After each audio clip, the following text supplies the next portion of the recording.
you'll find contacts there, and their wives. How many of these families, these wealthy elite families, were actually into inbreeding in this fashion, this close inbreeding, we'll never really know. Maybe one day they will publish it. But I know that Ian Taylor came out with an excellent book on Darwin, called Darwin and the New World Order, where he documented the lineages of at least the Darwin family to do with the Wedgwoods. And as I say, the unfortunate thing of such close inbreeding is you can have, if there's a dominant gene there prone to a specific illness or disease, it tends to be passed on. And I think that with genetic research, they hope to overcome the problems they've had with such close inbreeding for themselves. But genetic research will not be used for the benefit of the rest of humanity, even though it's our tax money that's going into and has been going into the research for so long. How long have they been working? And why have they been working so long on genetics? What's the reason for it?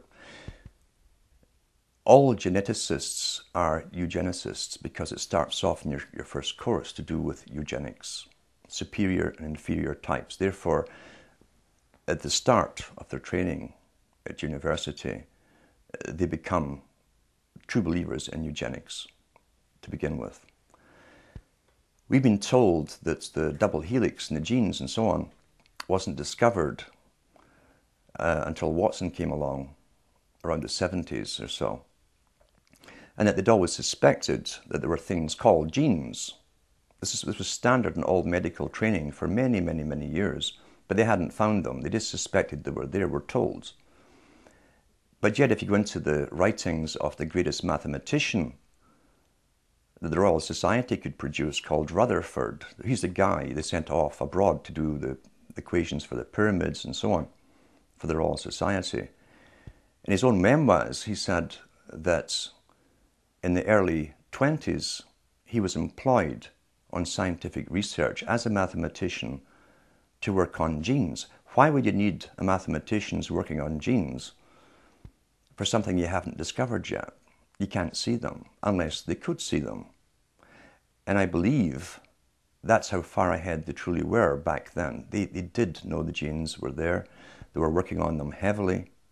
Because as I say, the agenda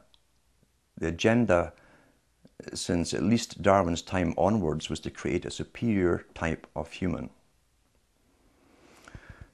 They toyed with the idea of creating even a superior type of worker to serve the superior class. Someone who could be very, very healthy, bright enough to accomplish all the tasks, but not too bright to overthrow the dominant minority. That's what the utopia, or the utopic idea, is basically based upon. Some of them are so arrogant, like Julian Huxley, who was the first CEO of UNESCO, who said that UNESCO's function, by the way, the United Nations Organization for Education worldwide, was to create a standardized system of education across the world so that all children could be manipulated into the same thought patterns, belief patterns, and mentality, basically. A standardization process, a Plato's cave that would all grow up in, never knowing anything outside that cave. He was quite blatant about that. It was for social engineering purposes, not for educational purposes as such.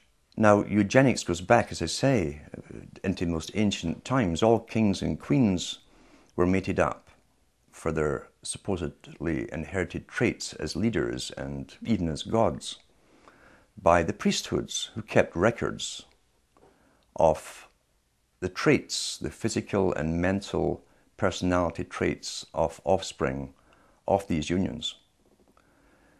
The one thing that was lacking was a moneyed class who also used the same techniques. We find this coming out with the Rothschilds family.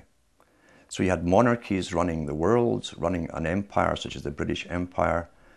All you needed now was the moneyed system to go along with it. We find the Rothschilds worked on the same principles as monarchies. They intermarried each other to keep the same intellects, abilities, and so on going. With the Rothschilds, we find they only marry their nieces, their immediate nieces, down through the generations.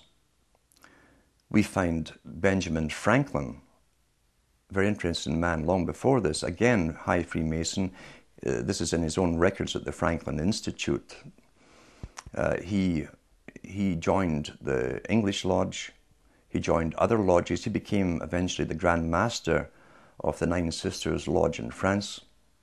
He initiated Voltairean as a member, and others. But he was also a member of the Hellfire Club in England. Benjamin Franklin talks about the carriers, he called them dollies. These are women who had selective genes. They were the products themselves of selective special breeding. And the Hellfire Club, like many Masonic, high Masonic institutions of that time, had what were loosely called, and wrongly in a sense, brothels attached to them.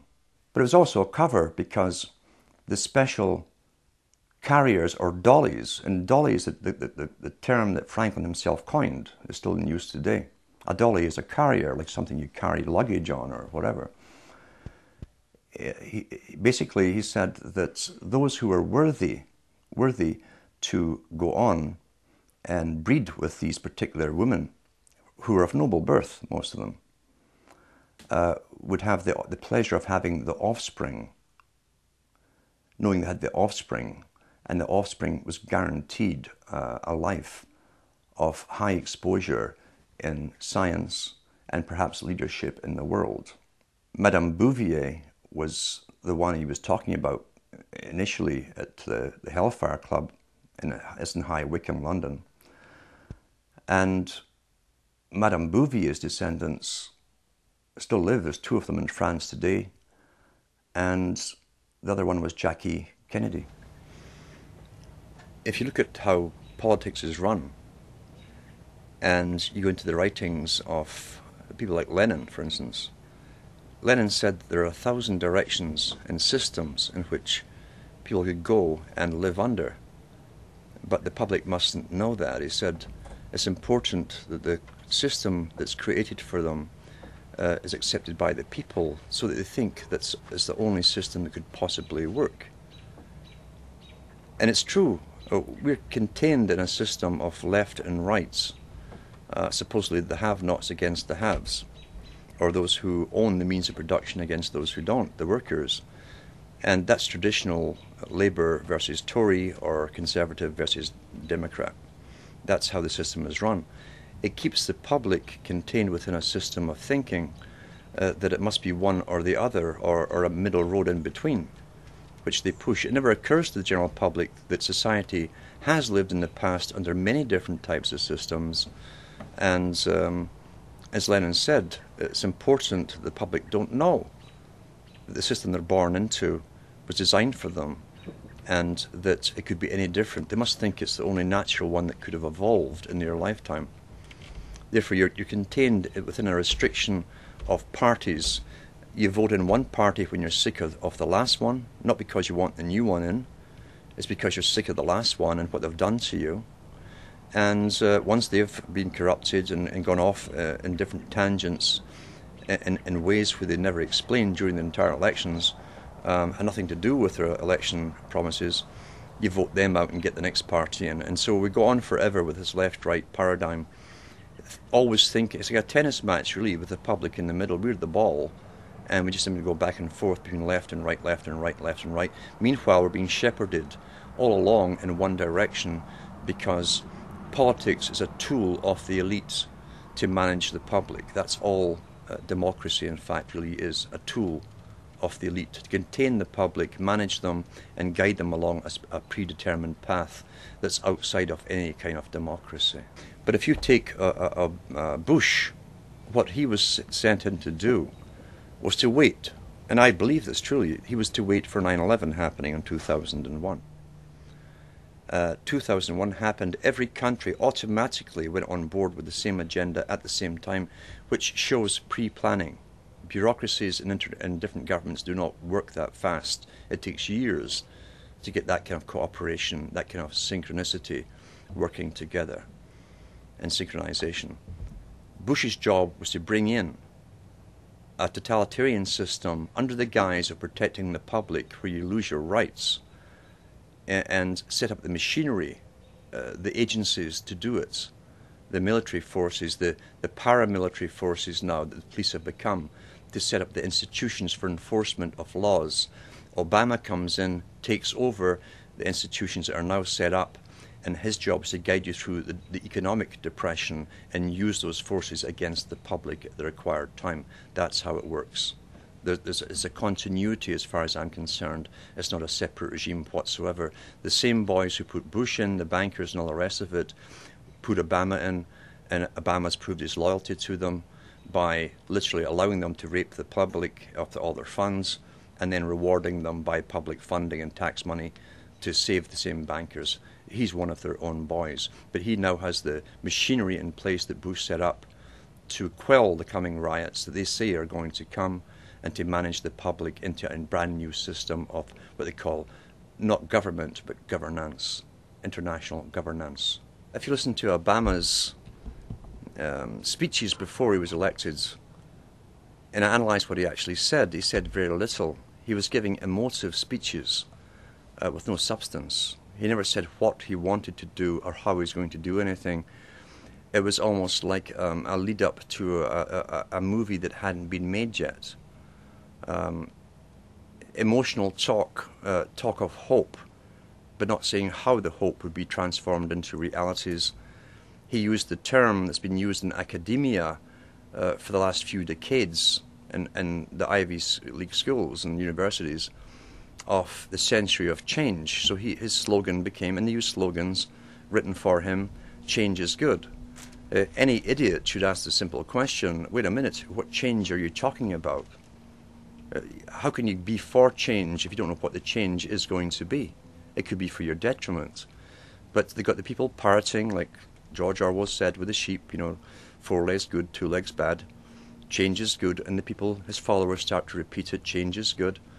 What kind of change are we talking about? The loss of sovereignty, the blending into an international institution, a world government system, a system where not only is America bankrupt and the most indebted nation on the planet for loaning money out to other countries and policing the world, being the policeman of the world, now Obama wants to lead the charge on sustainability, carbon taxes, by making America the example for the rest of the world to follow. He's asking everybody to sacrifice everything they have. That's what he means by change is good. He didn't dream up this plan. He is a member of the Council on Foreign Relations. Again, that comes from the Milner Group, the Cecil Rhodes Society, the Royal Institute for International Affairs, that planned world governments using Britain based as a model for the British Empire, now become the American Empire in a sense. And the changes here he's talking about is a new world of servitude, where you will serve the world state. And you'll also have to pay off all your debts along the way, which is impossible as far as I'm concerned. You cannot ever pay the kind of debt America has incurred since World War II. It's impossible to pay back. Therefore, the changes he's talking about really is a New Deal. When you hear a New Deal mentioned by any president, and we got that from FDR, we got it from Bush, last Bush it was in, a New Deal. We're getting it from this administration. That's a legal admission from the leader of your country of a new system. A New Deal is literally a new system. The first system was the Constitution. You got an updated system with FDR as government became incredibly big and centralized. And now you've got a New Deal under the guise that change is good. Who planned the change? It wasn't the people who planned the change. Who will benefit will not be the people. It's the world of sustainability, Mr. Rockefeller, the population reduction plan. Those who will go into the future will be those who are necessary for the future's maintenance, and those